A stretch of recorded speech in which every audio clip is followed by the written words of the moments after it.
क्या आप जानते हैं कि हमारी दुनिया का 70% पानी है और सिर्फ 30% लैंड है, जिसमें से पीने के लिए भी हम 1 या 1.2% ही हम पीने के लिए इस्तेमाल करते हैं। तो आइए आज हम आपको लेके चलते हैं समुद्र की गहराइयों में। आखिर ये कितना गहरा है, इसमें कौन कौन सी मखलूक पाई जाती हैं और इतनी टेक्नोलॉजी के बाद भी हम क्यों इसे 5% ही समझ पाए हैं। अगर बात की जाए हमारे चाँद यानी हमारे मून को समझने की, तो उसे भी हम कहीं न कहीं समझ सकते हैं, लेकिन अपने खुद के अर्थ के ओशन को ही समझने में हम नाकामयाब हैं। अगर हम समुद्र में ज़मीन, पहाड़ और आपको ये भी बात जान के हैरानी होगी कि अगर हम अपने समुद्र में चाँद को भी डाल दें, तब भी इसमें कई जगह बच जाएगी और एक नहीं बल्कि 4 चाँद यहाँ पे आ सकते हैं। और चाँद हमारे अर्थ के ओशन में आराम से आ सकते हैं और तब भी इसमें कई जगह बच जाती है।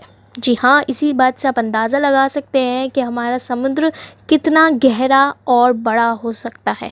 ऐसी कई स्पीशीज़ हैं और कई जानवर हैं जिनके बारे में हम अभी तक कुछ नहीं जानते हैं। मैं आपको ये भी बता दूं कि हमारे ओशन ने यानी हमारे समुद्र ने कई ह्यूमन मिस्ट्री को छुपा के रखा है, जो आज कहीं ना कहीं तरीके से उभर के आई हैं। पाओलो पेट्री एक ऐसी एंशियंट सिविलाइजेशन है जो एक वक्त पे समुद्र का शिकार हो गई। या तो ये ज़लज़ले का शिकार हो गई थी, या तो हो सकता है ये सुनामी का भी शिकार हो गई। साइंटिस्टों का ये भी कहना है कि ये सिविलाइजेशन अपने पर्टिकुलर टाइम बहुत ही ज़्यादा डेवलप थी और ये लोग बिज़नेस में भी बहुत ही आगे थे। यानी अगर ओशन का लेवल धीरे धीरे ज़्यादा होता तो ये लोग कब का यहाँ से चले जा चुके होते। यानी हम ये समझ सकते हैं कि इन लोगों को भागने का मौका ही नहीं मिला, इन पे ऐसी आफत आई हुई। खैर, ये तो रही एक सिविलाइजेशन की बात। ह्यूमन हिस्ट्री में ऐसी कई सिविलाइजेशन ओशन का शिकार यानी समुद्र का शिकार हो गई होंगी। ऐसी कई मिस्ट्री अभी तक अनसॉल्व है। हमारे समुद्रों में वोल्केनोज, इनफैक्ट हमारे समुद्रों में रिवर्स और माउंटेन्स भी पाए जाते हैं। एक्चुअल सी माउंट लोकेटेड है नॉर्थ ईस्टर्न पैसिफिक ओशन में। जी हाँ, ये एक वोल्केनो है जो इरप्ट भी होती है और इसमें से लावा भी निकलता है। जी हाँ, समुद्र के अंदर लावा। ये तो रही एक हैरान कर देने वाली बात। कई साइंटिस्टों का ये भी कहना है और कई ऐसे मेथड से ये साफ जाहिर होता है कि हमारा फर्स्ट सिंपल मॉलिक्यूल भी ओशन में पाया गया। यानी इवोल्यूशन की शुरुआत हमारे ओशन से ही हुई। 20% ऑक्सीजन हमें प्लांट, अमेज़न जंगल और अलग अलग जगह से मिलता है, लेकिन 80% ऑक्सीजन यानी 80% ऑक्सीजन हमें हमारा समुद्र ही देता है। अगर बात की जाए तो टेक्नोलॉजी के बाद भी हम इसे क्यों नहीं समझ पाए, तो इसका सीधा साधा जवाब है कि प्रेशर। जी हाँ, ओशन की गहराइयों में इतना प्रेशर होता है कि हम तसव्वुर भी नहीं कर सकते।